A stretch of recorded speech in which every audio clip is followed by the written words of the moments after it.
நிச்சயமா எதிர்பார்க்காத ஒரு ட்விஸ்ட்டாக தான் இப்போ ஐயனார் துணை சீரியலில் பல விஷயங்கள் நடந்துகிட்டு இருக்கு.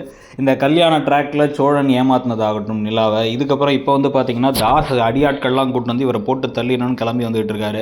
இன்னொரு பக்கம் மனோகர், அதாவது இவங்களுடைய அப்பா நிலாவோட அப்பா ஏதாச்சும் ஒன்று கிடக்க ஒன்று பண்ணிக்கிற மாதிரி தான் ஒரு முடிவெடுத்து ஒரே வானத்தையே வெறிச்சு பார்த்துட்டு இருக்காரு. அவங்க அம்மா இன்னமுமே நிலாவை புரிஞ்சுக்காம தான் பேசிக்கிட்டு இருக்காங்க. ஸோ இந்த குழப்பங்கள்லாம் நடந்துகிட்டு இருக்கும் பொழுது இங்கே வீடு ஒரே தடபுடலாம் ரெடி ஆகிட்டு இருக்க. நடேசன் போய் இருக்க எல்லாத்துக்கிட்டையும் வம்பு வச்சுக்கிட்டு அவங்க அண்ணனெல்லாம் வாடா வாடா வாடா எங்கள் வீட்டுக்கு மருமக வந்துட்டாடா அப்படின்னு கூப்பிட்டுட்டு இருக்க.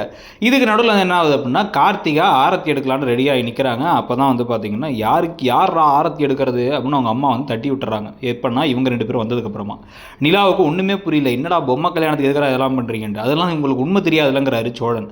இதில் இந்த தட்டெல்லாம் தூக்கி போடுறாங்க. ஒரே பிரச்சனையாக இருக்குன்னு பார்த்தா அடுத்து தாஸ் ரவுடிகளோட அவர் வேற சண்டையெல்லாம் போட்டு கடைசியில் எல்லாத்தையும் பல்லவனோட மண்டையெல்லாம் உடைக்க போகிறாங்க. இந்த மாதிரி பலதரப்பட்ட திருப்பங்கள் அடுத்தது நடக்குது. ஓரளவுக்கு இன்ட்ரெஸ்டிங்காகவும் போகுது. எடுத்த உடனே ஹை வோல்டேஜ் ட்ராக் பயங்கரமாக போயிட்டு இருக்குன்னு தோணுது. உங்களுக்கு ஐயனார் துறை சீரியலை பற்றி என்ன தோணுதுங்கிறத சொல்லுங்கள்.